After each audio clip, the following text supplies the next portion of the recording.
Broadcasting live from the Zimmer Communications World Headquarters. Great news for the American people. This is Wake Up Mid-Missouri with Branden Rathert, featuring Stephanie Bell, News Director Brian Houseworth, John Marsh, and Hannah, the producer. This is why we listen to you. Get ready, pal. And now, here's your host, Branden Rathert. President Biden tested negative last night for COVID-19 and tested negative again today. He's not experiencing any symptoms. As far as the steps he is taking, since the president was with the First Lady yesterday, he will be masking while indoors and around people in alignment with CDC guidance. As has been the practice in the past, the president will remove his mask when sufficiently distanced from others indoors and while outside as well. White House sets a world record from statement to flat-out lie. Welcome to the show. It's Wake Up Mid-Missouri. Corinne Jean-Pierre. Joe has COVID, so he's going to wear a mask to protect himself and those around him. Bull. Within moments after that, Joe getting up on stage to honor somebody with a Medal of Honor. Amazing story, this guy that he's honoring. But he gets up there and takes his masks off, John. That didn't take long at all. And I don't know the time frame from when KJP said, oh, Joe Biden, yeah, he's going to wear a mask. He's not wearing a mask. Like 0 to 60 in 3.8 seconds. Statement to lie in 3.8 seconds from the White House yesterday. And it matters because it's a consistent pattern of behavior from Democrats and the folks in the White House. You think Joe Biden is virtue signaling, John, by wearing the mask? Look, I'm going to be a good example, and I'm going to wear a mask because, listen, we have a story of another school district, this one in Maryland. They're going back to masks mandates. We've told you about a small college in Atlanta. We've talked to you about another, like a film studio in Hollywood, and these folks are saying, yeah, you need to go back and wear a mask because the flu's coming back. You think it's virtue signaling by Joe? I don't think he thinks that hard. He just reads the teleprompter. My gosh. And they need to be more explicit on that teleprompter. So yesterday, Joe Biden is doing a Medal of Honor ceremony for this guy. And unfortunately, we're going to share this guy's story with you. His story, his incredible story of heroism in the Vietnam War is what he's being honored for. And folks kind of glossing over that now because news outlets from all across the world, Daily Mail, Hindustan Times, places like that, they're picking up on this story. So Joe Biden, he's up on stage. He's given somebody a Medal of Honor. He is honoring somebody about one of the highest military honors, John, I would guess, that you can receive. It's a pretty big moment. And this was from something that happened dang near 50 years ago. This guy's 81 years old now. His name is Larry Taylor. He's a retired Army captain, celebrated for his heroics during the Vietnam War. So Joe Biden is up on the stage with the dude, and he talks to the guy, and this guy, he's shedding a little tear. I would imagine you're getting honored for your heroism in war. And yeah, the guy got a little emotional. Sheds a little tear as somebody pinned the medal to his lapel. Biden, and the video is, and I hate to say it because it's not funny, he was trying to give somebody a Medal of Honor. And Joe Biden just walks off the stage. I mean, he's like Mr. Magoo, the cartoon Mr. Magoo. He's just kind of bumping into stuff and walking around.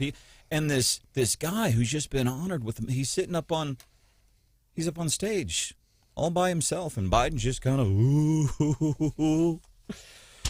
Maybe there were hors d'oeuvres backstage.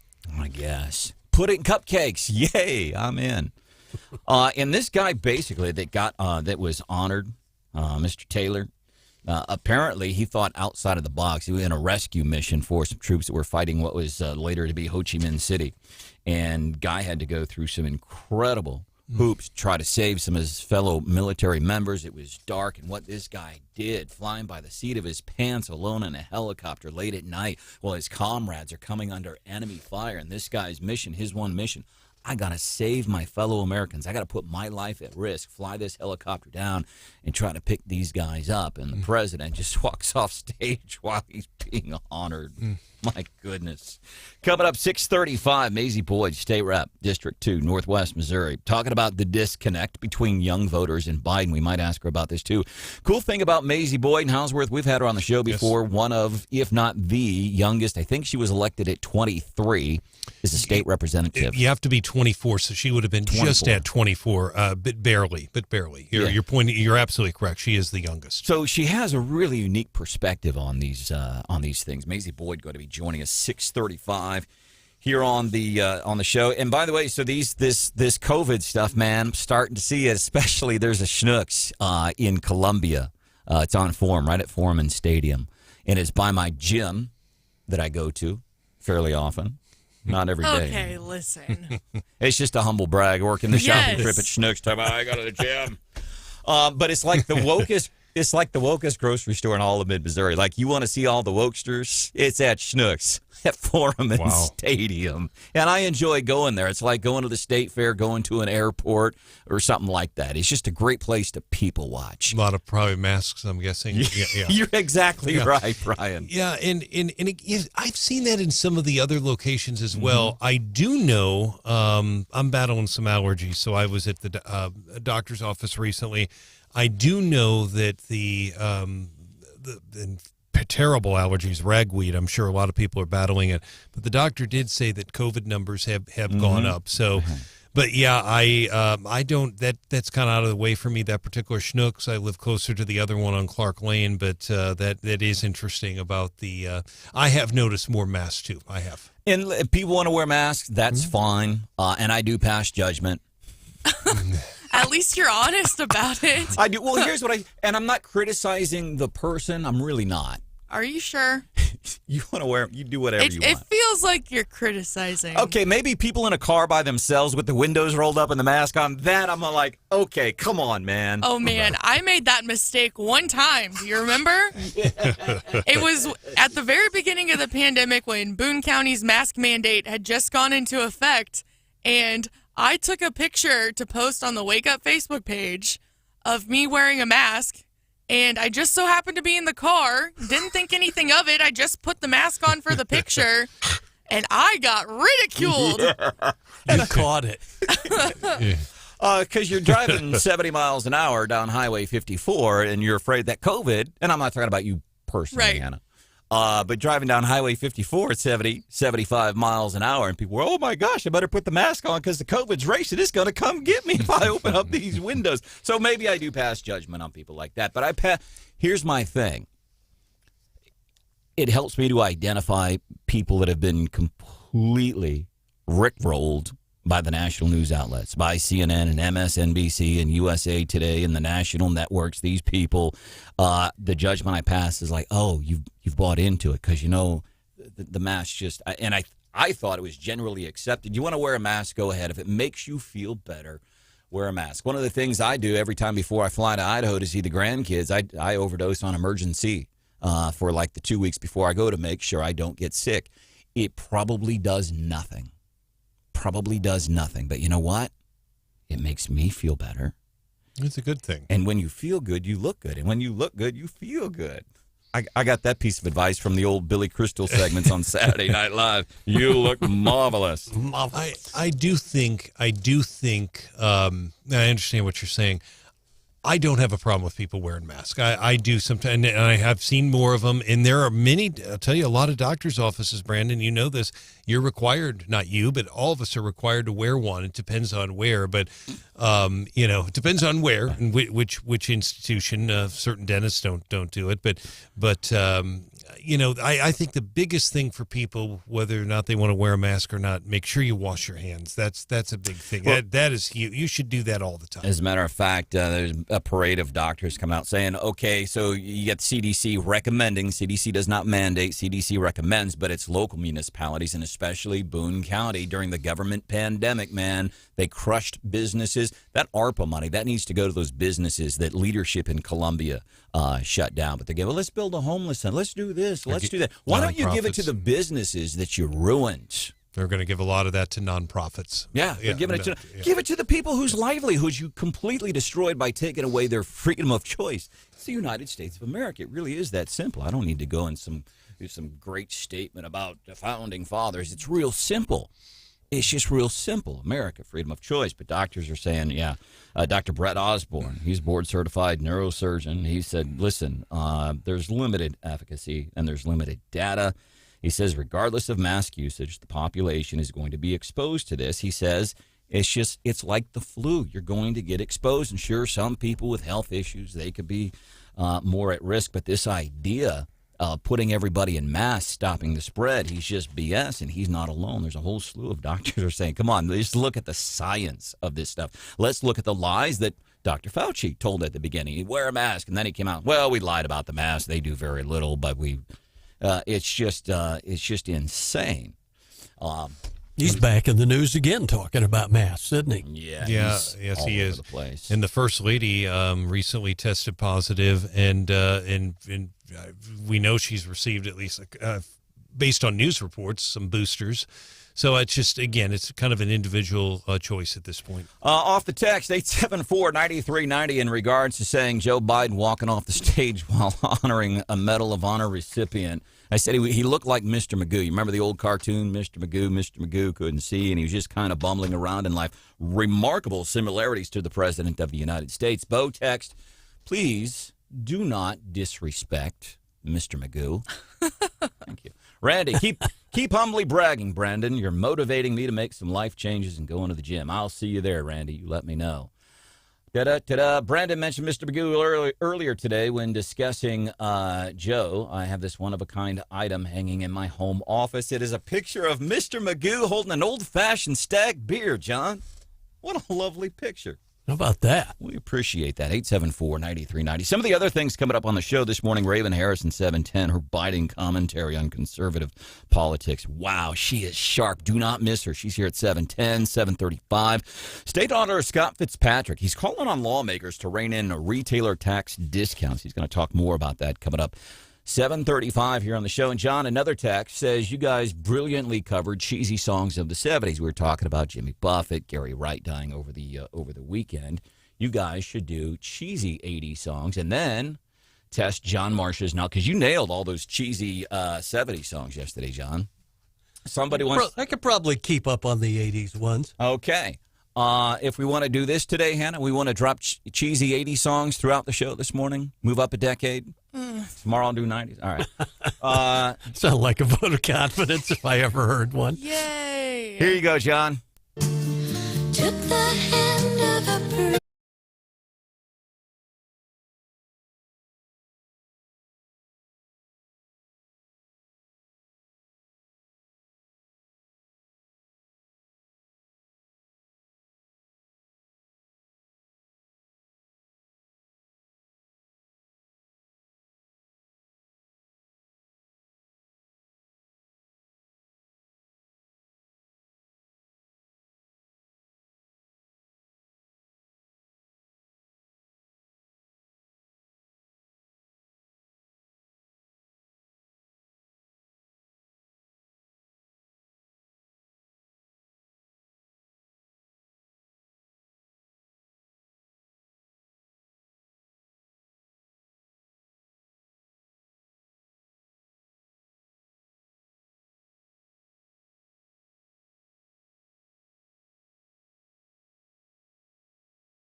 order-style fireworks, and we're in the process of constructing a rudimentary explosive device. That is Georgia's equivalent to Andrew Bailey, our Missouri Attorney General. He is the Georgia Attorney General, getting us into today's Daily DC Rundown. Stephanie Bell is back next week. 61 cop haters, 61 people indicted in Georgia on racketeering charges following a long-running state investigation into protest against a planned police and firefighter training facility in the Atlanta area that critics called Cop City.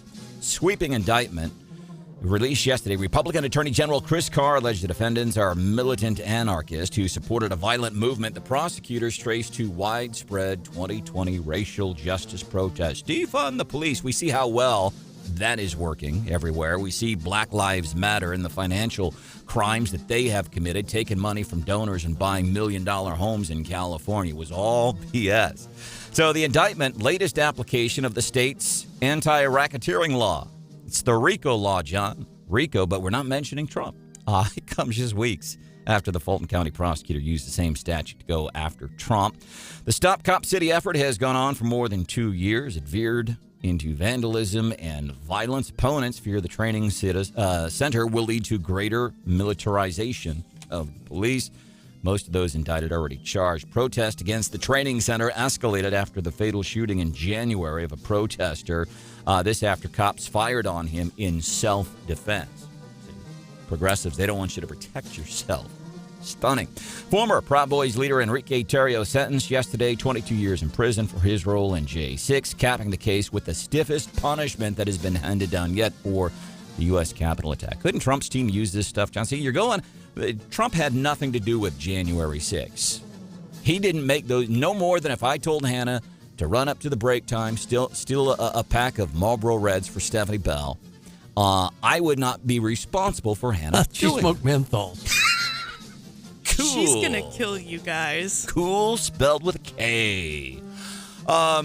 So these guys, Trump is not responsible. The people, like Enrique Tarrio, getting sentenced to 22 years in prison, he is responsible.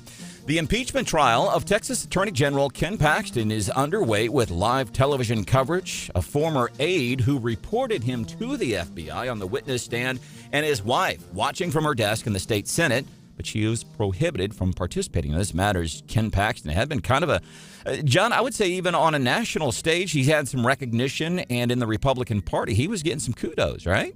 I mean, he was kind of a golden boy and all, and this whole impeachment thing is kind of weird. But how much Paxton himself is going to take part in the historic trial that resumes today is up in the air. He's facing the gravest threat yet to his political future. Trial could last weeks, with testimony from Paxton's former second-in-command, the first in a potentially long line of one-time allies who could help Republican. By the way, the guys going after him, Republicans. After a visit to a warehouse where Hawaiian Electric Company is housing power poles and electrical equipment that might be key to the investigation of last month's devastating fires, lawyers telling a court yesterday that cable TV and telephone companies share responsibility for the disaster because they allegedly overloaded and destabilized some of the poles. Their argument is they had poles weren't put up properly, and so they leaned too much in the wind. It's the company saying, hey, listen.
Party. They're not even looking at the so-called messaging that's being sent to them about the economy, about climate change, about student debt relief. Donna Brazil on ABC 17. They're not looking at them, and what she said there is very key. They're not looking at the messaging. The White House keeps messaging, the economy's good, the economy's fine.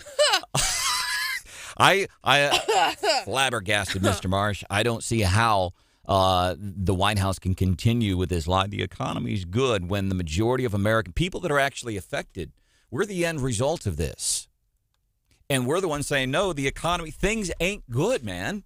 And Donna said it there. They're not listening to the message that's being delivered to them because, and here's why, they're in touch with reality. We stereotype younger voters, typically go progressive. They go for the Democrats. But even you have a Democrat saying, man, he's just not connecting with young voters. Want to bring in Mazzie Boyd at 24, elected in the Missouri State House of Representatives, District 2, northwestern Missouri, very rural area, joining us on the show. Mazzie, thank you for being here. In your mind, you're a young person. What is the disconnect between Joe and young voters? I don't even know if young voters, and I don't know if we're talking about liberal voters. Of course, young Republican voters can't stand Joe Biden, right? They see this old guy that they feel like that has dementia. I mean, it's not really a feeling. It's probably true. And then liberal voters really aren't voting for Joe Biden because he's, the icing on the cake. They're voting for him because they think that's what they're supposed to.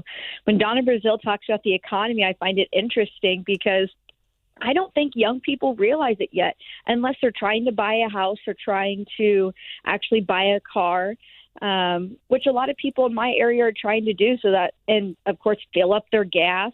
All these kids in these liberal states that don't have to drive anywhere, I don't think they feel it. And they also have credit cards. There was a survey the other day that showed that credit card rates are at an all-time high. I don't think liberal voters see that. So when Joe Biden says the economy is good, they probably look, like my credit card is at $10,000. I haven't paid it off in a few months. I just don't think people feel it yet. And the other thing too, and then they're waiting for, and we want Joe to pay off our student loans that we signed. We said we'd pay it back. I want Branden Rathert and John Marsh to pay my student debt off. So they keep waiting. Yeah, it's interesting to see what really triggers people, and that brought out droves of young people. I never thought for a day that I would ever allow anyone to pay off my student debt.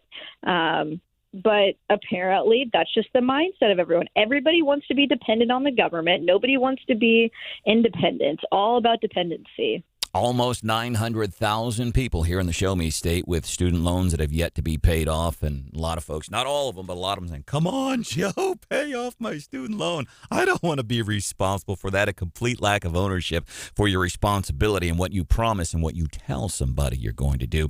State Representative Mazzie Boyd, one of the youngest state reps ever elected in the state of Missouri, reps an area in northwest Missouri. She's joining us this morning here on Wake Up Mid-Missouri. Representative, I know we've seen the stories about the president's latest plan on the student loan forgiveness and all, and the factoids are out there that says 87% of the people who be required to pay back the loans don't have a student loan. Right, absolutely. There was something else that actually talked about, so Joe Biden was saying that they were going to do everything. There was this big ploy that just got released from the Department of Education. It was some people kind of infiltrating it and saying what the real deal was. And actually, Joe Biden was going to come out and have all these little details of who actually gets their student loans forgiven. And the majority of people, it wouldn't even be like their bachelor's. It was actually people that had their master's and their doctorate's degree. So you're not even paying off the average person's student loan. It'd be these special groups of people that would actually get their student loans forgiven. So I think all these people just bought into it, head first, and it wasn't going to work out. And the Supreme Court also ruled that people, the majority of people, don't get to pay off everyone's student loans that they didn't take out themselves. Yeah, I'm not paying off your student loan. I'm not going to do it. And these people... Can you please? No, I'm joking. I hear you, Mazzie. Listen, producer Hannah here, she gets it all the time. People get frustrated. And those all the people that get frustrated, Mazzie, every single one of them, they all return like their money they got during COVID. Our guest is Mazzie Boyd, state rep, Northwest Missouri, hanging out with us. Let's focus on Missouri now. You're in the House of Representatives. What do you see as one of the biggest issues facing Missouri right now? What are some things that are hot on statewide politics?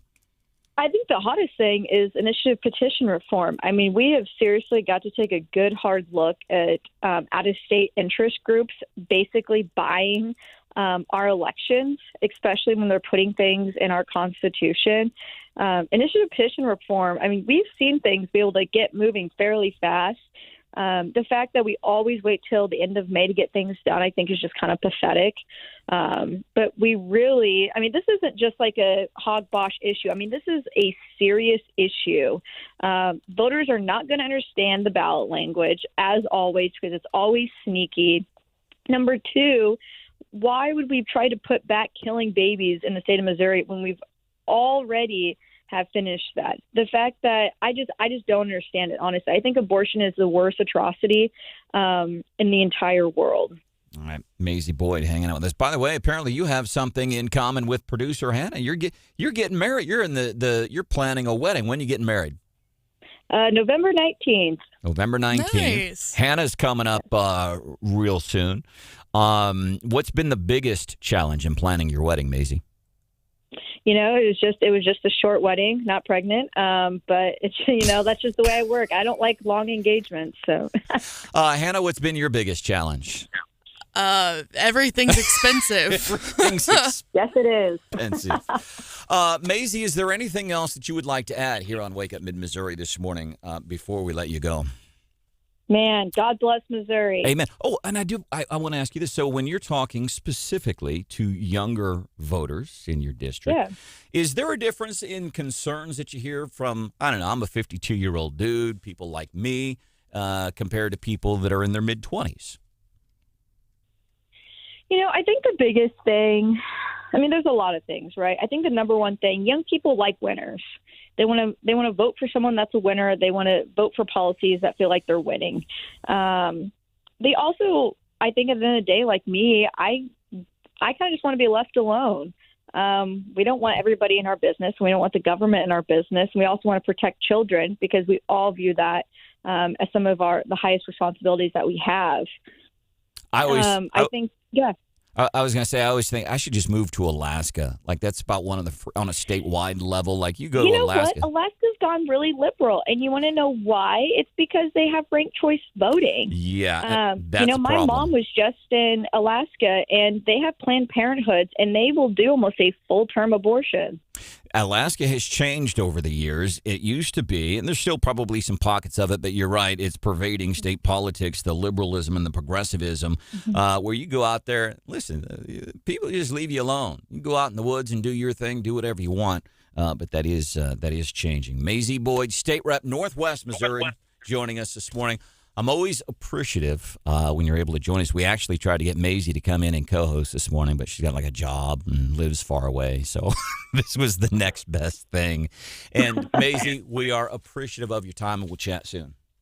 Thank you so much. All right, we'll see you. 874-9390. 874-9390. Tavern in Columbia over the weekend. Some dude, he's drunk. They wouldn't let him in. And as we see more and more today, some neighborhoods, folks, well, we're going to settle this my way. I'm going to go get a gun. This dude comes back to this tavern, Eastside Tavern, and has a gun. Apparently the bouncer there, security, whoever it was, thought quickly, locked the door, told everybody inside the bar to get down. Dude dropped his gun. He was arrested. A couple of folks that were there chatting with ABC 17. The bouncer and the owner told everyone to get down, and the gunman was at the door attempting to get inside. It felt like a half an hour experience, but it was probably only 3 or 4 minutes. So frightening experience for those two young girls. And I bring that up because we talk about what's happening with Cop City. Folks being indicted on RICO charges, conspiring to commit crimes while they were protesting against Cop City because they hate cops. And we just saw what happened in Wisconsin. Oftentimes, Columbia gets compared to Madison, Wisconsin. Madison. People's Democratic Republic of Madison is what they call it up there. People's Democratic Republic of Columbia is what they call it here. State capital, Big Ten football staple. Over the weekend, young lady violently assaulted. She was raped. Her jaw was broken. She was choked. And now cops are saying, okay, we're trying to pull everybody on this because what did they do there? They defunded the police. And now all of a sudden these young, and listen, there were people that were saying, so here's what's going to happen, right? If you defund the police, okay, you're going to have people committing more crimes. They know that there will be fewer consequences. They know that they will be hard to find. And that's a town much like, it's obviously bigger than Columbia, but much like Columbia politically and everything. And that's why those things matter. This poor young girl and all of her friends are freaking out because there's not enough police, like police staffs all across the country. They are shorthanded. All right, John, you want to give it another shot? Yesterday we did cheesy tunes from the 70s. Somebody suggested via text, why don't you do cheesy tunes from the 80s? We were doing cheesy tunes from the 70s, talking about the deaths of Jimmy Buffett. I don't think his things were cheesy. They were fun. They were novelties. And then, of course, Gary Wright. John Marsh nailed every single one we played for him yesterday. Now, don't go too deep into the 80s for me here. He sang a little karaoke for us, too. Yeah, we did. Sang. It was incredible. Let's see if you can nail this one.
5 points, the S&P off by 18, the NASDAQ down 10. I'll be monitoring the opening bell for you. That's at 8:30. 8:25, we'll do the morning bell. Look at some futures and the story we're covering. Morning bell business news, little twist. Only Stephanie Bell can give you. She'll be back next week. But if you found $5,000, would you even try to return it, Hannah?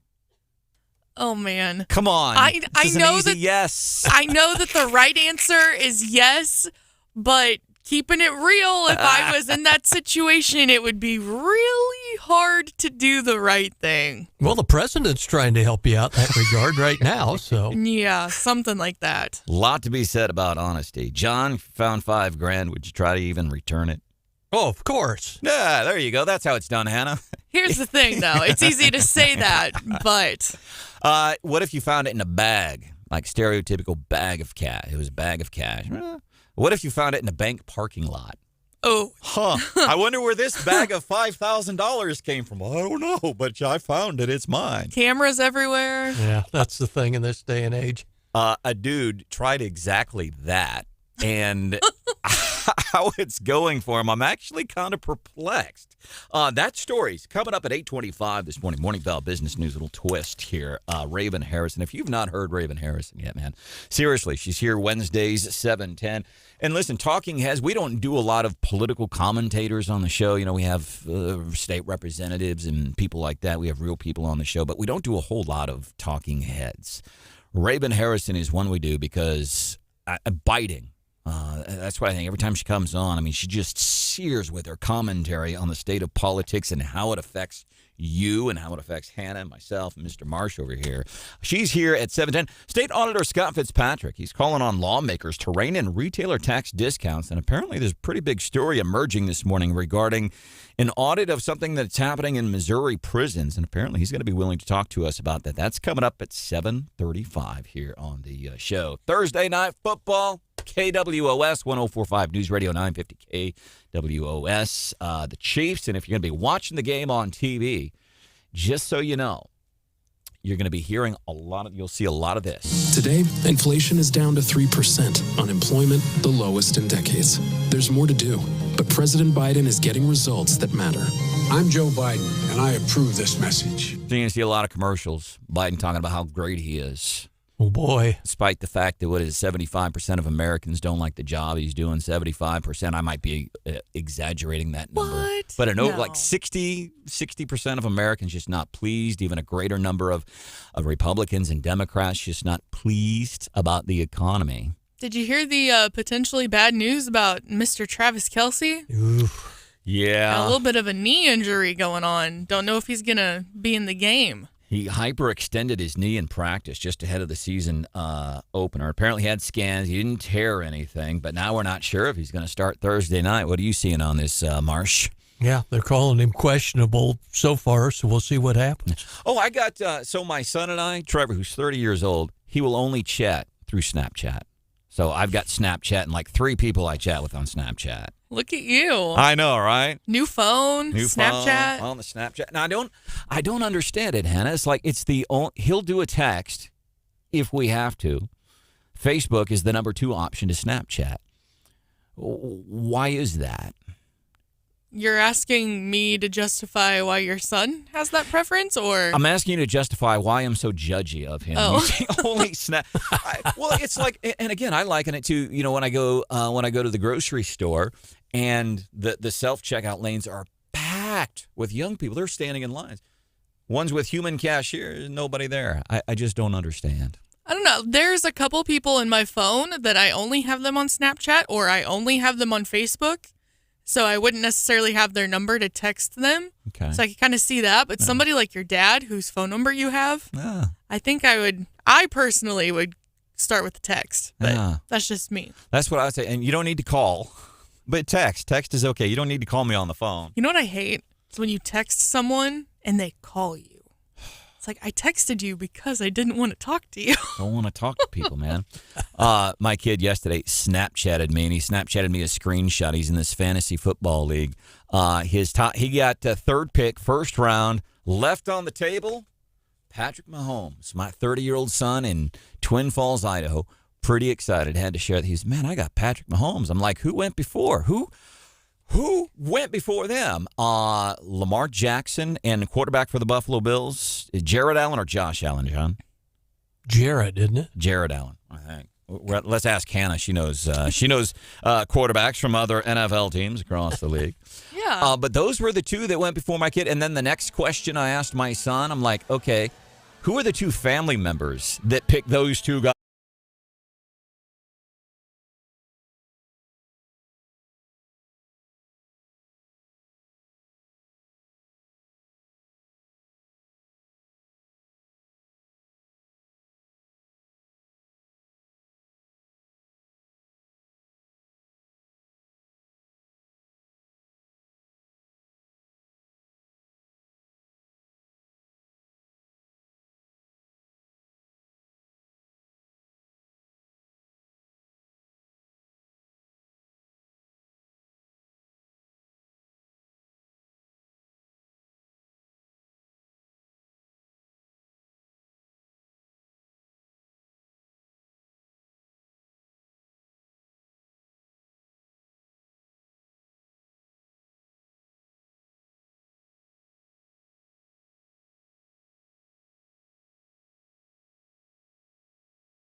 is the oldest president in U.S. history. Why does White House staff treat him like a baby?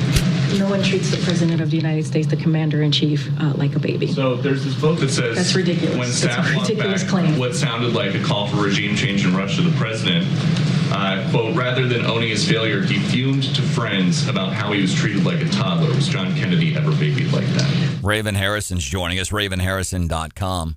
I love that question, by the way. Why does the White House treat Joe like a baby?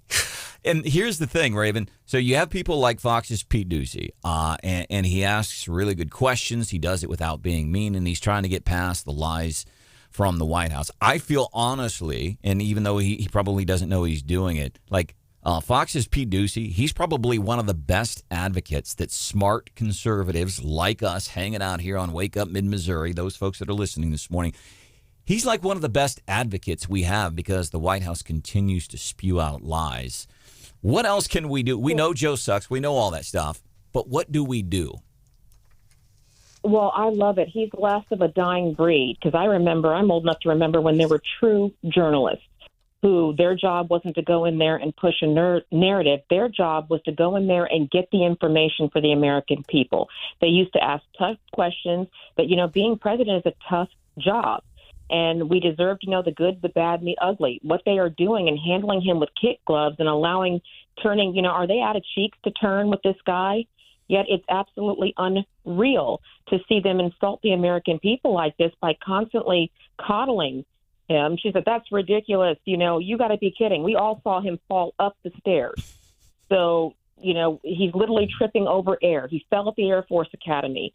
He can't put a coherent sentence together. It is obvious something is wrong with him. But the fact that they're still playing this game and acting like we're not less safe or the laughing stock of the world because of this is just outrageous. So Peter Ducey is actually out there doing what he used to be the middle of the road of journalists out there trying to get information. Now it's become a joke.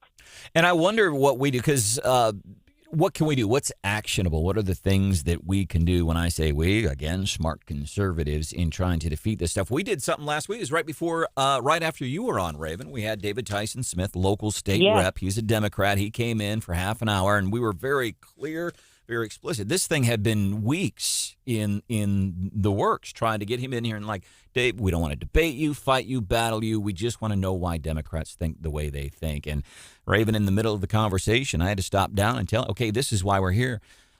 He didn't answer those questions. So we're trying to get some insight into Democrats. He wouldn't answer questions, but I feel like going out to these pachyderm meetings, going out and meeting candidates, taking a stance. We have some folks in Randolph County. They were trying to put in some kind of animal sludge, gigantic pond with animal waste, and it would foam up in the summer, and it stinks.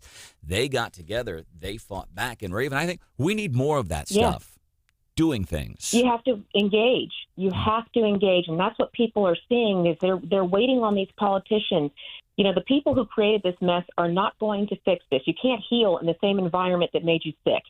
So I tell people all the time that you have got to, it starts with making phone calls. A lot of people don't know who their legislators are. They don't know who their congressmen are, who their senators are. They don't know what they're doing, what they're voting on. That's part of the problem.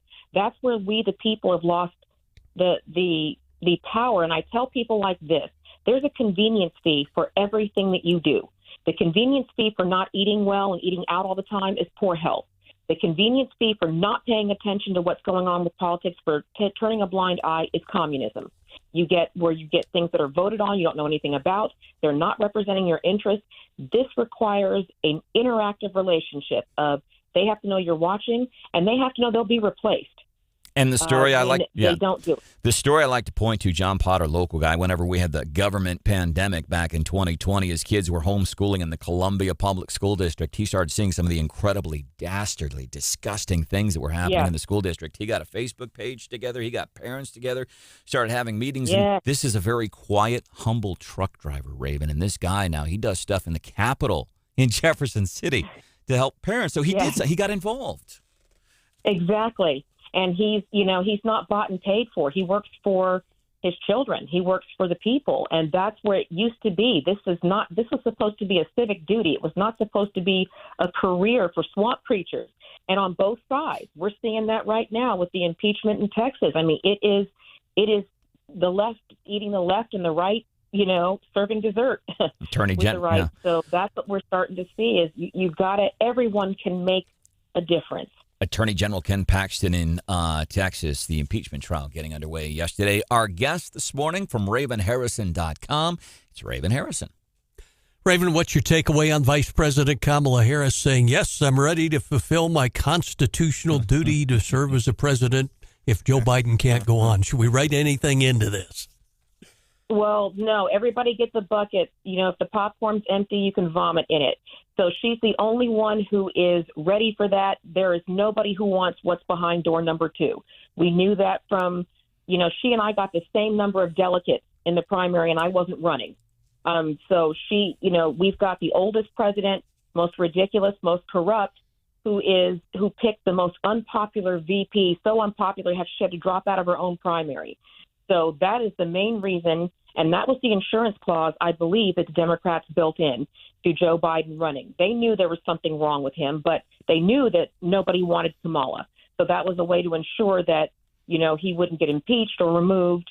I don't know if they thought they were going to be covering up for this much corruption, but there is no universe that she is ready. I can't even thinking, Putin might accidentally hit the red button from laughing so hard. There is no way that is going to happen. And I'm guessing Putin and the rest of the world is evidenced by several international publications picking up the story yesterday. Joe Biden just walking out of a Medal of Honor ceremony for an 81-year-old Vietnam War veteran. Just meandering through like he's Mr. Magoo, and the world sees it, and we are embarrassed. Raven Harrison is hanging out with us this morning. What's the latest you're hearing on the Hunter and Joe stuff? It's coming to where I'm relying on you more than Fox, because Fox gets Mr. Jordan on there all the time. We've got the stuff, and we're waiting, and people become disinterested. But you're on it. What's the latest? Well, I'm on it because I choose. I am, I always say justice dies in the dark. I carry an enormous floodlight. So I'm not going to let them forget for people who have poor memory. So you never have to worry about that. And I scan multiple sources. So the latest is 5,462 pseudonyms have been discovered now that Joe Biden had used during his time as vice president to communicate with Hunter. There is proof, I'll put it alleged for the ones who just need that. So I'll put the air quotes, allegedly, of showing that Hunter was trying to not only, is not only getting money and profiting off of his father's office, but that he's making hiring decisions for staff and team members that work for Joe Biden. So 5,400 pseudonyms means 2 per day, 2 different ones per day over 8 years as vice president. And he's signing them, call me right now, Dad. It is absolutely gross. They are sitting on mountains and mountains and mountains and mountains of evidence, and they just choose to keep seeing what the American people will take in terms of a 2-tiered justice system. And then yet when Trump sneezes, we got him. This is the 5,060th time that we really, really, really, really, really, really got him. The walls are closing in.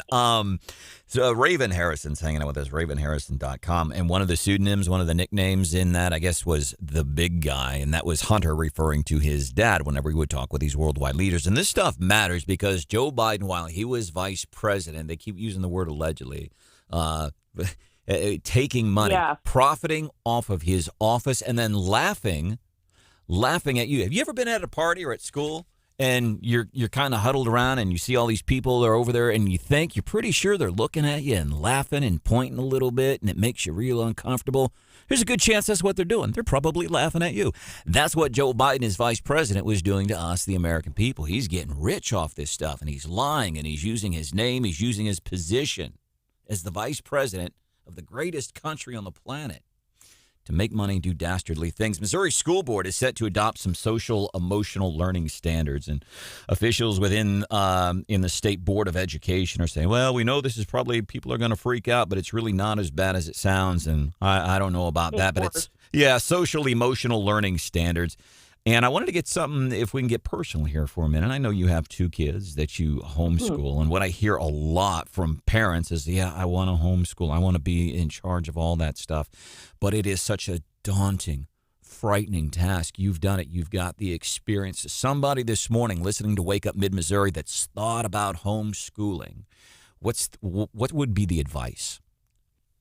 I would say the journey of 1,000 steps begins with the first one, and it is not as daunting. I have homeschooled, while I was running for Congress, and people thought I was crazy. There are so many more resources now available.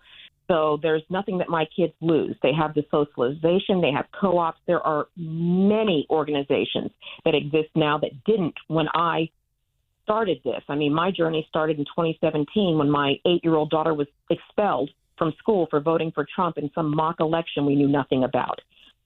They tossed an 8-year-old girl out of school because they said, who do you like, Trump or Hillary? And she voted for Trump. And that's what started this journey. I never saw that. I had no plan. I had no resources. I went, oh my goodness. I thought this is something Amish people did.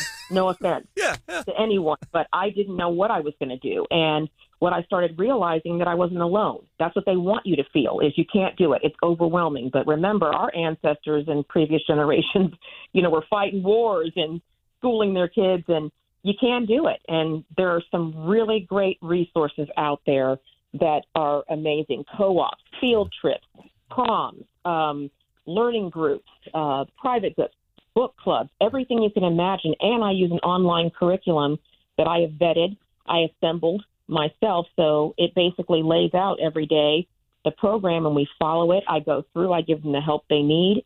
We travel together. I mean, it works phenomenally, and my kids are farther ahead. They're testing higher. And the material goes much quicker when you don't have to go through 31 students who don't want to be there. and I think it's, whenever we get faced with challenges in life, I believe typically, we pull through, find a way to make it work when it's important to us. I think about Stephanie Bell, who's back next week, and everything that she does in life. I have a friend of mine. She is a public information officer with a state agency in Jeff City, and lives about an hour away, and has a daughter in volleyball, and has a dog, and has 2 kids in school, and all this stuff. Yeah. And somehow she makes it work, and it is admirable, and we appreciate what you do. And thank you for sharing your experience regarding homeschooling. Check out her website, Raven Harrison, ravenharrison.com. We cannot wait to hang out with you again next week. Looking forward to it. Thanks so much. All right, we'll see you. Coming up 5 minutes from now, we are going to be doing What's Hot with Hannah. Got a couple things on the Wake Up Facebook page that I want to highlight, and then something really cool that Mizzou is doing. Oh, yeah, and then we're getting ready for another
with Hannah. You almost missed it.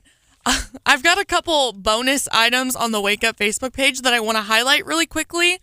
And John, I don't know if you've noticed, but we have reason to celebrate this morning because long time overdue, if you ask me. Yes.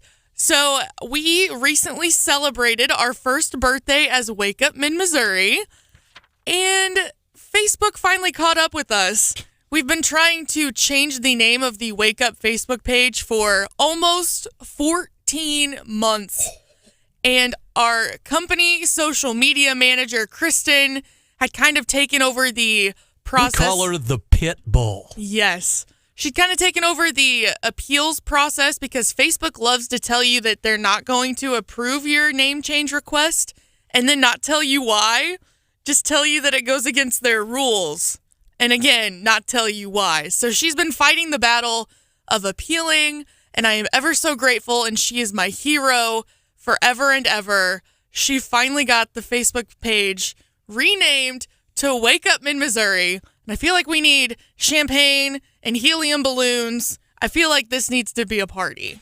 Well, you can't rush into these things. 14 months. I mean, seriously. The lesson I took out of that, though, you know what's important about that, Hannah, is appeal. Like with a lot of things, when you get your first answer, if it's not acceptable, keep going. Because I've had to do that before on all kinds of different things. But if you push, eventually you'll get your way. Well, and with Facebook, you can't just pick up the phone and call them, right? So trying to get an actual human to answer an email is a battle. And she ended up having to send screenshots of Columbia and Jefferson City on the map and then showing that those two are in mid-Missouri. And we were just trying to change the name to Wake Up Mid-Missouri to encompass these listening areas. But anyway, Kristen, you're my hero. If you're listening, I am forever indebted to you. Thank you for battling this battle for 14 months. And when you get onto our Facebook page, you can do things like you can watch the show, which is really cool. We're getting like businesses and people that are running around in the morning getting ready for school. They're putting it up on the smart TV and news analysis, opinion, and why these things matter. For example, a tax discount for Missouri businesses that should be capped, and this is going to affect you. That's according to State Auditor Scott Fitzpatrick. As a matter of fact, he's going to be joining us 5 minutes from now. And Hannah posts some really good questions on the Facebook page. There's a lot of cool things you can do on there. Well, this morning I have my all-time favorite example of why you should be watching the show on Facebook Live or YouTube Live. You can find us at Wake Up Mid-Missouri on both platforms. And today is the 4-year anniversary of, any guesses, Brandon? The dog crapping in the studio? Yes. Are you serious? We just referenced that earlier this week. I don't remember why. But it was shortly after the cameras were installed. Wake Up family member Laura Nauser had a dog dumped on their property, no pun intended, and she had brought him in that morning, and he needed to go to the bathroom, and he did not care that we were in the middle of, running a radio show. So if you want to check that out, it's on the Wake Up Mid-Missouri Facebook page, and you can. That's incredible. It's Exhibit A as to why you should be watching the show. Oh, wow. Go and watch that video.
with this issue of immigration than anybody else. He really has. I know it's only Wednesday, but we thought you could use some comedy this morning on the way into work. Is that making you giggle, John? Good. Making me giggle, too. God. It's just so blatant. Kind of a delayed one. Right. It's like, oh, yeah, it's funny because it is, not only is it not true, it is the exact opposite of what they are saying. Welcome in. It's Wake Up Mid-Missouri. John Marsh is there as producer Hannah. I am Branden Rathert. Stephanie Bell going to be back next week. Brian Hausworth is hanging out with us, too.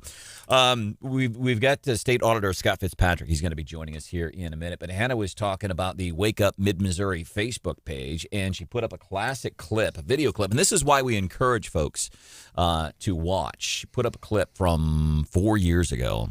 4 years. 4 years. And so we played it back. I would highly encourage you, seriously, if you have never ever gone to the Wake Up Mid-Missouri Facebook page, today would be the day to do it. Maybe even wait till you get into work. Use the boss's time to get onto Facebook and do social media, but then call the boss over and call your coworkers over and say, man, I've been listening to this show, Wake Up Mid-Missouri on 93.9 The Eagle and 104.5 News Radio 950 KWS, and these guys post video clips, and you should see this clip of this dog in the studio from 4 years ago. This dog, Stinky the dog.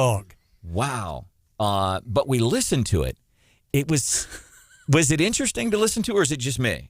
I immediately, I think I said, you listen to your lazy mouth. Yeah. We're going to highlight that coming up this morning. Right now, let's welcome into the show State Auditor Scott Fitzpatrick is joining us this morning. Mr. Fitzpatrick, want to welcome you in. Tax. One of the first things we wanted to ask about, tax discount for Missouri businesses. I guess you're saying, hey, listen, we should cap this. The background on this, and then why it should be capped. Sure. So businesses in Missouri that collect sales tax on the transactions that occur with their customers get a 2% discount for timely filing their tax return and remitting the sales tax to the state. And I'm generally supportive of that. I mean, I've been a business owner and have collected sales tax on behalf of multiple states, and know that it is an administrative burden for the businesses to perform that function. And so I do believe it's reasonable to have some compensation for that. But what we have in Missouri is an unlimited discount that goes, basically in a way that there are five filers in the state of Missouri that together collect $25 million on this discount. And the cost of complying with the discount or the sales tax collection and remitting, laws of the state, I don't think would cost, those businesses $25 million. And so I think there's something to look at there where we model what some other states have done, where we put a cap on the amount of the discount that a business can take each month. And really the reason for that is we are basically spending about $140 or $150 million on this discount per year. That's money that could be used to, lower taxes, whether it be the sales tax or income tax or corporate tax, whatever the legislature would decide to do with that money. That would be money that could be used to lower taxes for all Missourians or all Missouri businesses, or however they decide to attack that I think could be better used than the way it's being used right now. And again, I do think a discount is appropriate. Most states have a discount, but an unlimited discount at 2% of the total collection does seem to be more generous, the most generous actually in the country. This is a cap, is what you're asking for, not a stop. And I want to step aside for a second here, Mr. Fitzpatrick, but we saw what happened in the legislative, in a Republican-controlled legislature in Missouri, and how they have cut some taxes, cut the Missouri income tax. You have a Republican auditor who's saying, hey, listen, here's a way we can clamp down on our finances and ultimately pass the savings along to you. If you're new to talk radio, you're a frustrated Democrat who voted for Biden, we stop down at these opportunities to explain this is why these things matter. Branden, thank you so much. Auditor Fitzpatrick, I know you've had your hands full with this issue, but a big issue. I think this is going to get a lot of attention. You're releasing an audit today about Missouri Vocational Enterprises, MVE. And I want to add one thing that's not in your audit. and that's about the dry cleaner down. They used to operate a dry cleaner at Algoa Prison in Jefferson City that a lot of folks used, and that was shut down because the dry cleaning of companies in Jeff City didn't want them to. They felt like it was competing with them. So that's something that we probably should mention. That employed, I know at the time I worked at corrections, quite a few people. But you point out some very powerful things in your audit. This really grabs my attention. You, in your audit, say only 5 of the 12 facilities, which are prisons, with an average remaining sentence of less than 5 years, have a MVE facility. Your reaction to that? Yeah, well, the audit really is looking at the MVE program and does it fulfill the statutory mission that was set out for it by the legislature when the program was created. And that mission is to prepare offenders who are in state custody for their release and to make it so that those offenders, when they go back out into society, have knowledge or a skill that they can employ to take opportunity to get gainful employment when they get released. And the benefit of that is that, number one, it lowers the likelihood of recidivism. If you can learn a skill and you can put that skill to use in the private sector when you're released from prison. And number two, you're turning that person, for the other people in the state, you're turning that person into a productive member of society who's less likely to commit crime against the other people in the state. And so that goal, has not been really fully realized. A lot of that is because the decisions that have been made to prioritize putting these MVE facilities in prisons that house longer-term offenders who are going to be in state custody for a longer period of time. And so the stat that you just read from the audit, where only 5 of the 12 institutions that have a facility, an MVE facility, have a remaining average sentence of less than 5 years, indicates that the department has prioritized placing these facilities in those institutions or in those prisons that have longer term offenders that are going to be in prison for a lot longer, and that is not consistent with the statutory mission. So not only is it not consistent with the statutory mission, but it seems like, hey, let's devote more of our energies to these people that are getting out sooner rather than later. That's kind of what I hear you saying. Agree, okay. And I understand that that they need longer. They need some supervisors that are going to be there for a long time, and turnover is difficult. But the goal of the program is to prepare these people. It's not to run a profitable business. And for the people that are listening that don't know what MVE is, if you walk into a state building and you sit down in a chair or across a desk from somebody, MVE built that desk or that chair in almost every circumstance. So the state is compelled by law to buy furniture and apparel and other things from MVE. And as a result of that, a lot of the furniture and the things you'll see around were built by the inmates that work or that are in the state prison. Well, and I'll just add one thing. A lot of people don't know, Branden, but the auditor's absolutely correct. When people go to the Capitol and they go to the lawmakers' offices, those desks and chairs, almost all of them were made by prisoners in the state offices as well. He's right. That is the state law. I don't think a lot of people realize that. And I love these programs. We have a good friend of the show, Trey Dawson, who benefited from one of these programs while he was in prison. Now he owns a very successful dog training service, Backyard K9, and the guy is just a peach of a human being. Our guest this morning on Wake Up Mid-Missouri, State Auditor Scott Fitzpatrick. Scott, back not long after you took the job, you talked to us about the oversight that you wanted your staff to do with COVID-19 dollars coming into Missouri, and told us at the time you had your auditors working overtime. How much have they identified in the way of waste or fraud or misappropriation? Well, we're in the early stages of getting ready to launch an audit of some of these pandemic programs. When we came into office, like I think I mentioned last time I was on, the staffing levels were really low, and we were covering kind of the bare minimum requirements that were in place in Missouri law that we had to get done so that federal funds would flow for the Medicaid program and so on and so forth.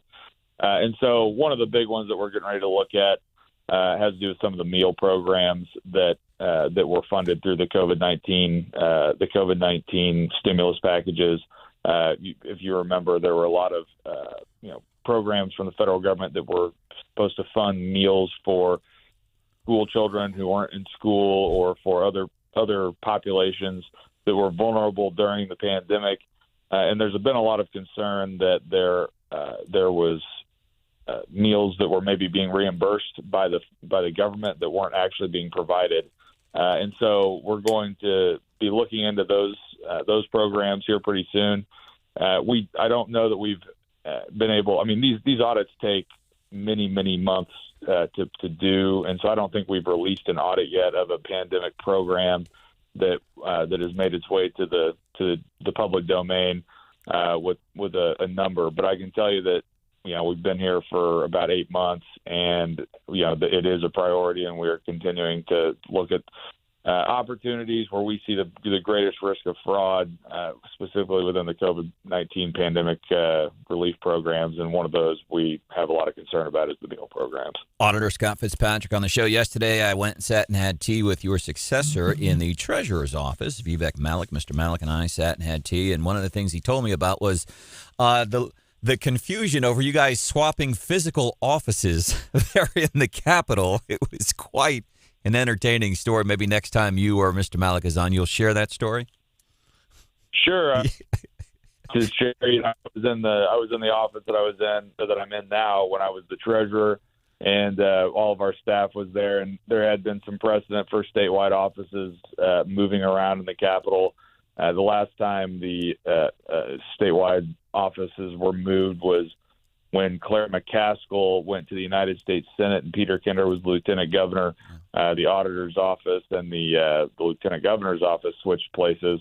And given that I was already in that office, Treasurer Malik was kind enough to allow me to remain in that office, and as opposed to making us pack everybody up and moving down a floor into a different office suite. And so that's kind of the background on it. And he's a great guy and somebody who I've been glad to get to know. And make some great Darjeeling tea. Thank you for sharing that story. State Auditor Scott Fitzpatrick will chat with you next time. Sounds good. Thanks. Right. Thank you, sir. Coming up, we're going to be doing, and that would be all except for this. What can we look forward to, John? It's the Phantom Key Fob, Governor. The Phantom Key Fob, Governor. And 2 songs. Yesterday we did cheesy 80s songs, talking about Gary Wright, Jimmy Buffett dying. Today somebody said, why don't you guys do cheesy 80s songs and see if John Marsh can guess those? I got 2 real quick. Let's see if you can nail this one, Mr. Marsh.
in the Morning Bell business news with a little twist. Stephanie's back next week. If you found $5,000, would you return it if it were in a money sack? What if it were in a bank parking lot? That's the story we're covering for you, 8:25 this morning. And that would be all, except for this. We should have brought in Doug Cota for this story here. Former North Dakota Governor Ed Schaefer learns a lesson about his car keys after his vehicle was stolen as he hosted a Fargo radio show last Friday. Schaefer was the guest host of KFGO's News and Views program last Friday when police called the station and said, does a former governor own a 2020 GMC Yukon? Because it turns out it was stolen out of the station's parking lot, and the thief was a good guy. He surrendered to authorities by driving the stolen car to his probation office. Oh, no. So the vehicle had one of those push-button starters and need a key fob to be in the vehicle before it could be operated, but it turns out that Governor Schaefer had left the spare fob inside so the thief could just start it up and drive off. And they said the former governor and U.S. Ag Secretary admits he's been warned before about being more careful and said, my wife of 31 years has said, hey, Ed, why don't you just lock the car? And then there is that. An honest criminal. It reminds me of this dude just busted a couple of days ago, I think, in Jefferson City. Apparently, allegedly, according to KRCG, topped a lid off of a coin exchanger and walked away with a bunch of coins. Alarm goes off. Cops start cruising around. They see this dude and say, hey, did you take the money from the car wash? And he was really easy to spot. Pockets full of quarters. You don't get out of that one. He wasn't honest. He was forced to be honest.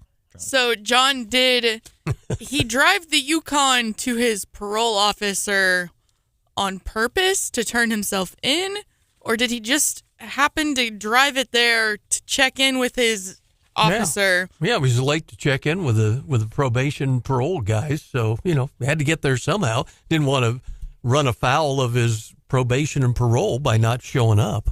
So maybe he didn't have the most honest of intentions, but he was forced to be honest, is what I'm hearing. Also, like the guy with the pocket of quarters was just looking for a slot machine, I think the only thing I ever did before going to my probation officer back in the day was drinking pickle juice, try to beat the urine test. For some reason, we thought back in the late 80s, early 90s, if you had a dirty urine test, they didn't have all the fancy stuff now, but you drink pickle juice. And apparently that was supposed to, I don't know. How'd it work out for you? Fortunately, I never got tested because I did not study properly for my urine test. Never studied for them. Except for the pickle juice. Kids don't behave that way at home. If you know somebody who's having issues with... He just crammed for them, right? Yeah. Oh, crap, more pickle juice going to the probation.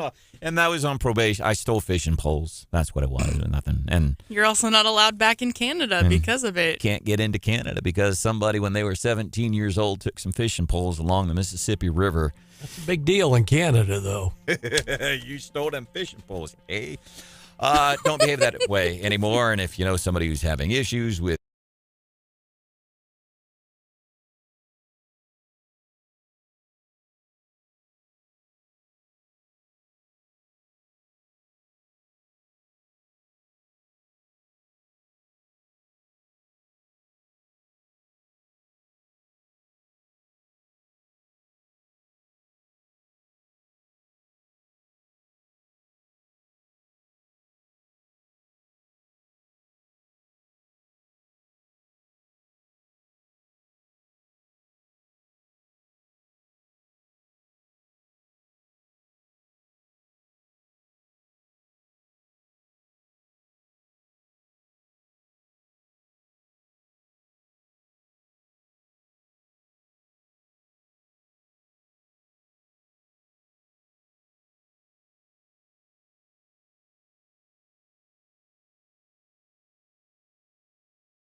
Since the president was with the First Lady yesterday, he will be masking while indoors and around people. Except when he's not. Karine Jean-Pierre, like you talk about fast 0 to 60 times, 3.8 seconds, 0 to 60. That's what John's hot rod will do. 0 to 60, 3.8 seconds. From a statement to a lie in about just as much time, 3.8 seconds. Karine Jean-Pierre, podium, White House, in the press. He's going to wear a mask except for when he's outside, when he's around. That's BS. Like, not long after that, as a matter of fact, he's at a Medal of Honor ceremony, and he's maskless, which is fine. Good. Don't wear a mask. They don't work anyway. But they're saying, here's what he's going to do. And again, they're just simply lying.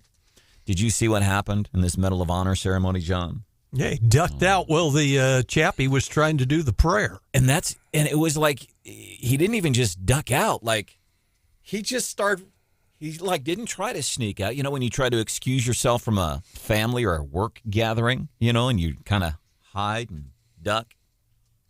He didn't do that. He was just he just sort of ambled away. Started walking like oblivious to the world around him. Just like Mr. Magoo. No offense to Mr. Magoo, by the way.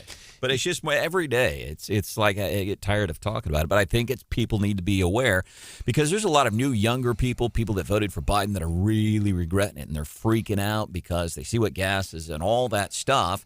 So vote differently.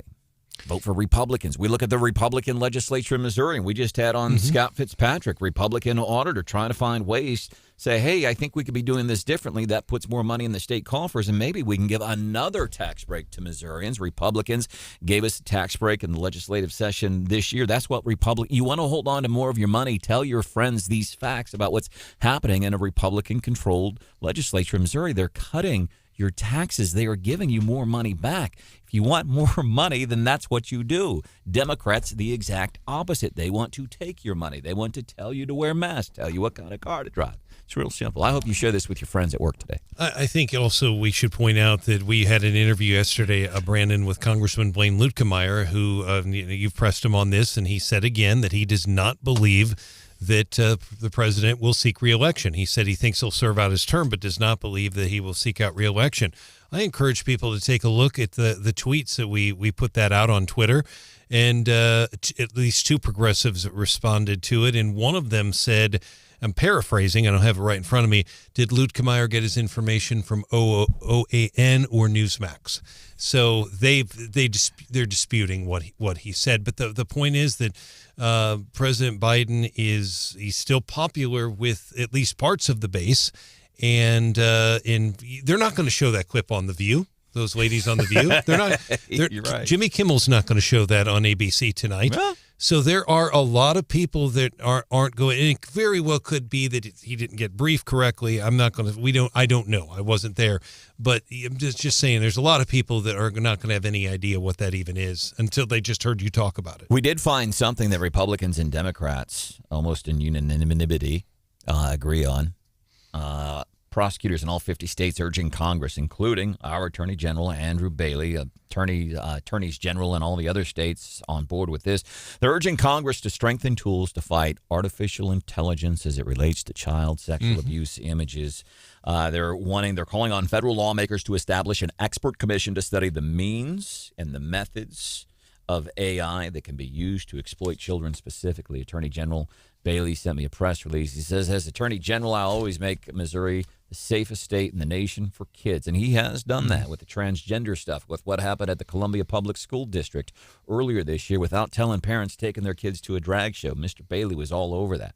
He goes on to say, if there's anything we've discovered in our federal censorship lawsuit, that's the lawsuit as it goes after social media, it's that these big tech companies do not have Americans' best interest at heart. Suicide rates have skyrocketed over the last decade because big tech doesn't take the necessary steps to protect children from the harmful effects of social media. And now this AI stuff, so they can, in effect, they can take images of kids and post it onto anything in videos. It is incredibly disturbing. And I still get worried about this AI stuff. I broke up with ChatGPT a while ago. We're no longer scandalous. We're no longer a thing. Wow. I like humans better, it turns out. I like humans better than computers. ChatGPT kept lying to him. It did, actually. That's one thing I demand in a faithful relationship. I demand honesty, and ChatGPT was not honest. You bring up an interesting point about General Bailey, and it'd be interesting to see if we could get him on at some point, because Columbia plays a pivotal role all over the state and, quite frankly, the country with the Boone County Cybercrimes Task Force. A lot of those crimes get detected based on, and you can only imagine what they would be able to get if they're capture if they had more people. We just had, Brandon, a pretty high-profile case involving, child pornography in Ashland, Missouri, not too long ago, a couple weeks ago, maybe a month ago, and we continue to see it. Now, I don't recall anything specifically with artificial intelligence. At least I'm not aware of it locally, but it is interesting you saying that. Tomorrow on the show, we're going to have on at least a parent, maybe even a couple of parents. We had Raven Harris on earlier this morning, and she's like a political consultant, and her commentary on conservative politics, man, I mean, there's nobody I would rather have than her. Anyhow, she also homeschooled, and now she does not have these incredible financial means when she started homeschooling, and she was a busy parent. And we had a couple of parents text into the show at 874-9390 and said, man, amen for you guys having Raven on. We've homeschooled. And at least one of those parents has agreed to come on just to share their story tomorrow morning. Because what's the number one thing? Well, the number one thing I hear from parents when we talk about, what about homeschooling? I can't do it. Work and this, and sure, there's a whole lot of other responsibilities in life, but some folks are finding ways to get around that. Maybe we'll hear something from these folks. That's happening tomorrow on the show. And then the big guy, Joe Biden, going to be well, not the big guy. The real big guy. The real big guy. My dad is going to be co-hosting. By the way, USA Today and some of its Gannett newspapers across the country. So you have USA Today owned by Gannett, and then they own papers all across the country. They tried an experiment utilizing AI on sports stories. They dropped that real quick because it would print stories like this, describing a local high school football game in Columbus, Ohio, was described as high school football action. It was a close encounter of the athletic kind. So it was just writing real janky stuff. Yeah, that's not great. No. Like when it tells us Hannah is like the leader of the St. Louis NAACP. Isn't that what AI told us, John? Something like that? I think that was. Part of some black journalists club. Yeah. 3 or 4 kids. It's crazy. And that's why I broke up with ChatGPT. She continued to lie to me. Other stories that we are working on for you this morning. One of the things we've been doing, we were talking about the deaths of Jimmy Buffett and Gary Wright over the weekend. We talked about cheesy 70s songs. Somebody texted this morning and said, hey, what about cheesy 80s songs? And we've been testing. You nailed the 70s, John. 80s, it's been a different story. See if you can get. I try. See if you can get this one. Dinosaur. I didn't think you'd get that one. Everybody walked the dinosaur. I don't know what that was about. And we've got some more coming up for you, too. We've been getting suggestions, as a matter of fact. This should be an easy one. Can you get this one? You got that one? Yeah. Mickey, incidentally, was the name of the song by Tony Basil. Tony Basil, that's it. And she was, honest to goodness, Hannah, an actual one-hit wonder. Had one hit, and then that was about it. Has anybody been paying? A lot of those in the 80s. Oh my gosh, there was an incredible amount of one-hit wonders. Has anybody been following? So yesterday, doctors come out and they say, hey, here's what's going on with Mitch McConnell. Apparently it was a comprehensive neurology assessment. But here's the interesting thing as I read this report. Mitch McConnell, after his second episode of just freezing up, locking up, a letter from the doctor says to Mitch after an examination following last week's freeze up. He says, my examination of you following your August 30th episode included several medical evaluations. Talks about what they did. The doctor, Dr. Brian P. Monahan, goes on to say, there is no evidence that you have a seizure disorder or that you experienced a stroke, TIA, or movement disorder such as Parkinson's. Basically, he goes on to say, hey, you may not have had enough water. You may have been dehydrated. Just about every doctor on the TV last night saying, well, that's BS. And you know who else is a doctor? The other dude in the Senate there with Mitch, Rand Paul. And he's even saying this is BS. I always wonder why people get so wrapped up in other people's health issues, because the issue here is Mitch and a lot of these other folks, Feinstein, Biden, Fetterman. There's a whole bunch of people that Self-awareness. That's what that is, isn't it? It's lack of self-awareness. If a day comes and you can't do the job anymore, move on. It's called self-awareness. Hannah posts. So we're excited. Hannah and a whole bunch of other people. Oh, we are so excited. 14 months this project has been in the making. Finally, officially, it means very little to you listening right now. You'll still be able to access the Facebook page. The name just changed, but it's something that Hannah's incredibly excited about. One of the things she did, she posted an old video clip. What's this from? It is from 4 years ago today, and it is from the live Facebook feed, and it is Exhibit A as to why you should be watching us on YouTube or Facebook Live, because you get to see little nuggets, no pun intended, like this gym that I've posted on the Wake Up Facebook page. So it's a video from 4 years ago, and Laura Nauser, who's a member of the Wake Up Mid-Missouri family, former city councilwoman here in Mid-Missouri, brought a dog into that, like a stray dog that they had just found on the farm in Ashland or something. She brings it into the studio. Yeah, and Zimmer's dog friendly, which is super cool. That's what I love about Zimmer. Anytime to a point. Anytime you hear us talking about job openings here at Zimmer Apply, it is an incredibly cool place to work. John's been here for a long time. Hannah's been here for a while. They let you bring your dogs into work. It's a really good company. So went back and watched the video, and that was pretty good. 4 years. 4 years. And then listened to the video. And I was like, oh, gosh, yeah, that was 4 years ago. We're going to play some of that audio coming up at 8:35 because it's pretty fascinating. Coming up next, 8:25, we're going to be doing the Morning Bell business news with a little twist that only Stephanie Bell can give you. If you found $5,000, would you even try to return it? What if you found it in a money bag? Would you try to return it then? Or what if you found it in a bank parking lot in a bag, $5,000? What would you do? That story coming up. Plus, we'll look at your futures here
It's 8:25, time for the Morning Bell. Business news with a little twist on the show. By the way, Stephanie's going to be back next week looking at futures for you this morning. Everything futures are down. It was like I hit the lottery, says a dude in Connecticut. He found $5,000. You ever been walking down the street and you find a buck? That's a good day. Hell, I pick up pennies at the car. Every time I go to Club Car Wash and I use those vacuum cleaners, I find coins almost every single time. Really? Oh, yeah. And I'll pick a penny up off the ground. A penny's a penny. But I ain't never found $5,000. Dude in Connecticut found a bag containing almost $5,000, and it was already in the bag for him. That's pretty convenient. That is very convenient. Grab and go situation. This is a very good day for this Connecticut man. He found $5,000. It was already bagged up for him. Said found it in the parking lot. He has now been charged with theft after he decided to keep it for himself. And yeah, and this happened like at the beginning of the unofficial start of summer. This happened like around Memorial Day weekend back in May. He says, listen, it's not like this was planned out. Everything was in the moment. It's finders keepers. Boom, rule number one. He says it was like I hit the lottery. And that was it. Well, there's more to it than that. Of course. Apparently, he found this bag of cash in a parking lot of a bank. I still stand by finders keepers. So the police department reported that this guy, Robert Withington, 56 years old, found a bag clearly marked with a bank's insignia outside the bank that had the same insignia on the building as it had on the bag. Bag contained cash from the town's tax department. Police found numerous documents identifying the city as the rightful owner of the cash. Somebody, by the way, not only is now somebody charged, I guess somebody's without a job. It was eventually discovered that a bag had been inadvertently dropped on the ground outside the bank and picked up by this dude during the interview. And this guy, here's what I admire about this guy. Well, you should have returned the money. Bank parking lot. Bank insignia on the bag. Yeah, bank cameras. Bank cameras. No question. Even if you doubt your morals, there's cameras, okay? Yeah. That's all. There's cameras. After several months of investigations, they figured out that it was this dude. So police call in this guy like, hey, we'd like to check with you. And he says, sure. Several months? Must not have been very good cameras. It took a while. Like I said, this has been going on since May. So cops said, hey, were you at the bank on this day in question? He said, mm-hmm. They said, did you take the bag of money? He's like, mm-hmm. I said, well, why didn't you return it? His answer, I didn't feel obligated to. And he utilized the producer Hannah's defense. Finders keepers. Cops didn't go for that. Mom and dad, maybe a school teacher, buys into the finders keepers, but not the cops. Obviously the morally correct thing to do would be to return it or to make some effort to find the rightful owner. But finders keepers. I don't see how this is a legal offense. I don't know. Well, the cops told him losers weepers. Yeah. And he goes on to say, if I knew I was wrong in the first place, I would have given it right back. I didn't think I was doing anything wrong. Completely disagree with him in this situation. You find a bag of cash in a bank parking lot. But the premise is great. Apologizing for something that you don't regret or something you feel you did not do anybody wrong. That's a hard spot to be in sometimes when everybody's around you going, you really should apologize for this. But to have the courage to be able to stand up and say, I would like to smooth things over with y'all, but I didn't do anything wrong. You're just saying that because you don't like to apologize. Man,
through the entire plane. You know, Stephanie tried to send me this article last night.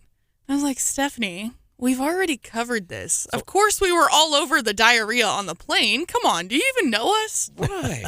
And not only were we on the story, but we actually managed to find air traffic control traffic talking about diarrhea on the plane. So if anybody says to you today, oh, I'm having a bad day, say, yeah, but have you ever had diarrhea on a plane where they had to turn around in an international flight to go back to the airport? How would you like to be the guy on the ground crew who had to clean the aircraft? Well, there was another story, this one out of Canada.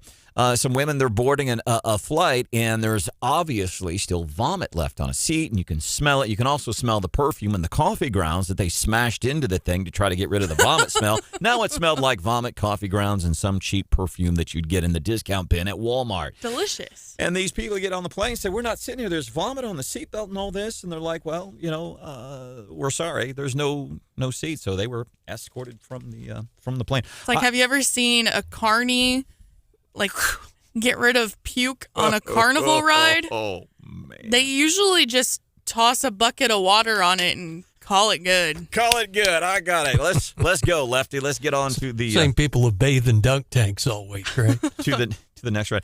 I was at a hotel in Kansas City, and one of the chairs in the place, it was so disgusting. I took pictures. I took it to the hotel desk and got a discount, and I sent it to the company. But I'll hold my phone up there. Check out that chair. That was and this is a nice hotel. This ain't like Super 8 out on the edge of town on a business loop somewhere. somewhere. Can we talk about your naked leg and toes, though, in that picture? That's not a naked leg. I'm wearing shorts. Stop it, Hannah. Welcome to the show. That was for scale. Oh, yeah. It's Wake Up Mid-Missouri. Glad that you are here. 874-9390. We were doing a story in the Morning Bell Business News with a little twist, and it was about this dude who found $5,000 bank parking lot, and it had the bank insignia on the bag. And he's telling the cops, he's like, yeah, I picked up the money, and he's like, I don't feel like I did anything wrong. I found it. George, weighing in from New Franklin this morning. What's up, George? Okay, it's a little more than $5,000, and this happened probably about 20 years ago, but I knew a gentleman that owned property that every morning he'd go down by his pond to check out, his land and stuff like that. He found a briefcase on his property with $250,000 in it. He turned it in to the county police department, and they told him if nobody claimed it within 90 days, it was his. Oh. Okay. At the end of the 90 days, he went back. The briefcase was empty, and he got charged for the briefcase and nobody knows where the money went to. Wow. Oh, my gosh. So, in effect, it sounds like the cops stole it. Oh, yeah. It's state of Illinois. It's a big state of Illinois, So they charged him for having the briefcase. And so, it. and that's a good story, Joyce, because we talk about, for example, we'll go back to politics on this, prosecutors targeting Trump, going after him for every little thing. We saw in this small town in Kansas, the Marion County newspaper in Kansas, a county of 12,000 people, and how law enforcement went after them because the newspaper was doing a story that would be disfavorable to the chief. And here the same thing, law enforcement, when it gets out of hand. I thought I had problems. I got years ago pulled over by Idaho state troopers, and I had a bunch of meds that I had prescriptions for and everything, and they confiscated them, even stuff that was non-narcotic stuff. They took my Viagra, Hannah. Oh, man. I'm like, I have prescriptions for this. Cop kept it, and they said, the resolution of your case, you can get all your meds back. I called that day, and they got cranky with me. That officer, Mark Reynolds, Idaho State Highway Patrol, Mark Reynolds, he took my Viagra. Dang it. George, thank you for the phone call. Tell everybody in New Franklin we said hello this morning. Definitely will. All right. We appreciate that, man. Found 200. Sounded like John, I almost thought he was telling me the plot of the movie No Men for Old Country. He had Tommy Lee Jones, the dude, and I forget the guy's Brolin. The guy looks like Gary Nolan. Yeah. Javier Bardem looks Gary Nolan's coming up about 20 minutes from now. If you've never listened to the Gary Nolan show, incredible show. As a matter of fact, my dad, the big guy who's co-hosting on this show tomorrow, his favorite show is the Gary Nolan show. But yeah, Javier Bardem looks like Gary Nolan. And that was the start of that movie. Some dude found a briefcase, had a whole bunch of money in it, drug deal gone bad, and he goes on the run. Welcome into the show. Glad you could be here. Facebook page, Hannah has posted a clip 4 years ago. This is why you should be watching the show. And you can watch on Facebook or go to YouTube. Yeah, Wake Up in Missouri. And you just click on and boom, and there's just some interesting stuff. And we get it. You're busy. You're driving in the car, listening to the radio. Not the best place to be watching video. And no, it's illegal. But Hannah has posted a clip from 4 years ago. We had just started airing airing the show. Yes. On Facebook and YouTube, and it's an empty, barren studio. Go and watch his clip on Facebook and then compare it to how nice we have it today because of the efforts of... We've evolved. Barren, empty studios. Laura Nauser, who's a longtime city council member in mid-Missouri. She was part of the show. They found a dog on the farm. She brings the dog in, a cute little, like a boxer or something. He was really well behaved, too. Until he wasn't. Go and watch the video. So I'm sitting there and I'm reading news or something, and I don't know what's going on behind me. There's some commotion behind me, but I don't know it because I'm reading news or something. And then all of a sudden, Laura starts to panic. And as I'm reading the news, all of a sudden, this incredible odor. It was like this. Hazard issue. We've had a passenger who had diarrhea all the way through the airplane, so they want us to come back to Atlanta. It was a biohazard issue all of a sudden in the studio, and I start covering up as I'm trying to read the news. I'm covering up my mouth because, my God, I can't breathe. I'm reading the news. Finally, I stop and I turn around, and this dog, right here on this very studio floor, has left a gift. A pretty sizable gift. It was very nice of him. I don't know. Very generous. I don't know what this dog had been eating out in the wild while he's running around the woods in Ashland, Missouri. But there was plenty. He was eating plenty, like grass, chipmunks, mushrooms, mud, corn on the cob. That was pretty impressive. He doesn't have opposable thumbs. No. How the heck did this dog eat corn cobs? Oh. Anyhow. Great piece of video. Please check it out and tell your friend while you're do it at work. Tell your friend, I'm listening to this show. It's called Wake Up Mid-Missouri. You got to see what these guys do on video. I will never forget. Of course, we all know how much Branden loves talking about bodily fluids, bodily functions. He hates it. Laura and I could not stop laughing, would not stop laughing. And Branden was, I think, a little mad at us because he's legitimately trying not to throw up while he's doing the radio show, and Laura and I couldn't keep it together. This is all happening live on the air. So 4 years ago, 50 pounds heavier and sounded like this. 11 o'clock tomorrow. Should be a good one. Mizzou and West Virginia. The other thing I want to let you know about, this is so cool. I think this is like everybody's favorite. I sound like real slow.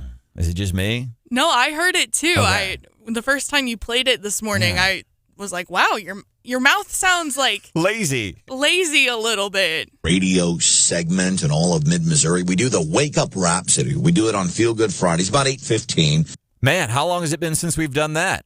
Well, I guess about 4 years. Yeah. Okay. Is what we do is we take Laura now. And that was where I started to realize there was dog crap in the studio. Well, and to your credit, you were able to wrap up the segment. You made it to the end. It was what we call a hard out, so you couldn't go to break early. You made it. But what you got to do is go and check out the video. It's pretty good. 874-9390. 874-9390. That cover all the stuff we said that we were going to be covering here. Chiefs might. God, haven't we all have those moments with animals in our radio careers? I had one once where we had a bald eagle in the studio. Ooh. And if you've ever been around a bald eagle when it's time to go, fire hose comes to mind. Wow. One of the things we've been doing yesterday, following the deaths of Gary Wright, Jimmy Buffett, we were just talking about cheesy 70s music. Not so much because of Buffett, but because of Gary Wright, Dreamweaver, which I still don't think is cheesy. I love that song. Maybe it's me that's cheesy. Somebody suggested this, why don't you do cheesy 80s songs? Sure, we got your back.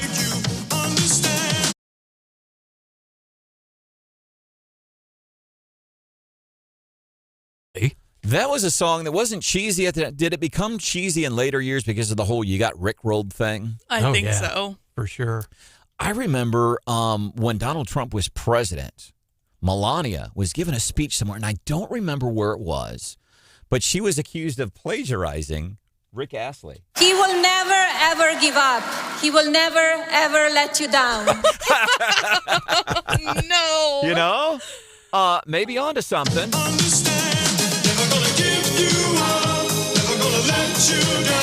Rick Astley. He will never, ever let you down. Melania Trump. All right.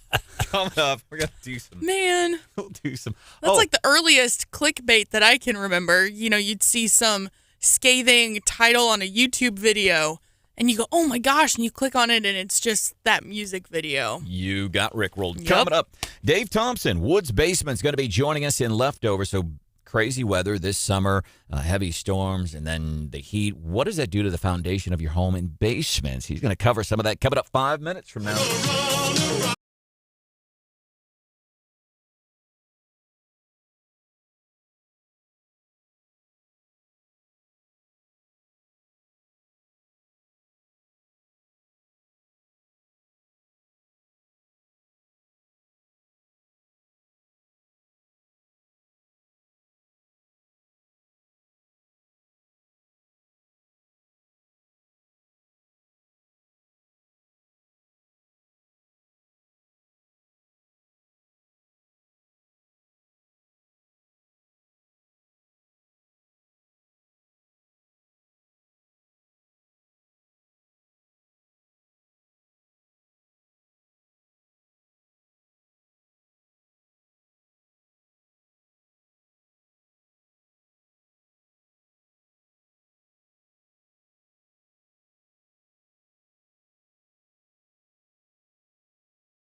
we didn't get a chance to get to during the show. Today we were going to be chatting with Dave Thompson, Woods Basement. Hopefully we'll connect with him. And this relates to the weather. I mean, how often do you think about your home's foundation or the basement? You know, you just go down. That's where you keep the Christmas tree and all that good stuff. And you go down and we don't think about it. But with the heat and then copious amounts of rain and hail this year, things we should be looking out for. One of the things we're going to talk to him about here on the show. I've got some more cheesy. We keep getting suggestions on cheesy 80s songs. Marsh, I could do that in leftovers. Oh, highlights. Last night, Columbia City Council, they had this dude. They're talking about family leave, and I think family leave, yes, it's ideal if companies can do it. I don't know how I feel when you're in a government job that's funded by taxpayers, but mostly, and maybe I'm wrong. Maybe I'm being a little too sensitive here, but this union representative is talking about the need for, and family leave, I believe that is important. But it's just, sometimes it just feels like it's being demanded. You want to build a culture that encourages lifetime careers at the city. It needs to be full wage replacement, and it needs to be 12 weeks, and it needs to be able to be used before the exhaustion of other benefits. It's our position, not just as union activists, but as a young family, that all workers deserve to be treated with dignity. Needs. In a span of 10 seconds there, needs, and all these conditions on it. Am I just being cranky? No, I think for a lot of people out there, especially folks in the private sector, small business might agree with you and go, well, we'd like to give you a lot of paternity family leave, but we can't afford it. Yeah. We just simply cannot do that. And then when you start demanding 12 weeks and we need, and you put conditions on it, then you start to get out of line. And again, you're dealing with producer Hannah's taxpayer dollars, and I don't want Hannah to be paying for, because actually, this could work out, Hannah. People that work for the city of Columbia that are funded by taxpayers, they could, you can pay for their extended family leave, and they can pay to repay your student loan. I don't know. Maybe this is a generational thing, but I'm all for, the 12 weeks of family leave. And I agree. There's some parameters on there that should be in place, but when you start demanding, like this gentleman did, and saying, all families need to, then I fall apart from this dude's line of thinking. It just sounds awfully demanding. Well, and something that's kind of cool, I don't know if it's all state departments, but I know at least a couple of them, they give 6 months paternity leave. Or 6 months. That's a very long time. That is pretty impressive. 6 weeks paternity leave, which is pretty cool, I think. Yeah, and I think some places, not in the government sector, they give you leave for whenever you get a dog or a cat. It starts to get a little silly for this old dude. Marsh, any highlights really from the Jefferson City Council meeting last night? Well, they decided that with their yard waste site that is currently located on the Jefferson City side of the river, they had a bid from a new contractor to move it up to North Jefferson City on the other side of the bridge, and the council voted down that idea unanimously, saying with some of the bridge work on there and the whole hassle of going across the bridge to deal with it, they'd prefer to try and keep it on the Jefferson City side. This headline from USA Today caught my attention. This dude escaped from a prison in Pennsylvania, and he's number one, he's an illegal immigrant, as I understand it. Number two, he is a killer. Number three, headline from USA Today, Pennsylvania manhunt for escaped killer Daniel Cavalcanti intensifies after latest sighting. Shouldn't it have been pretty intense in the first place? You would hope. Could it be any more? You should be pretty intensive about it in the first place. The dude is a killer. He has escaped from prison. Also in leftovers, more cheesy 80s songs. Can you nail this one, Marsh? No.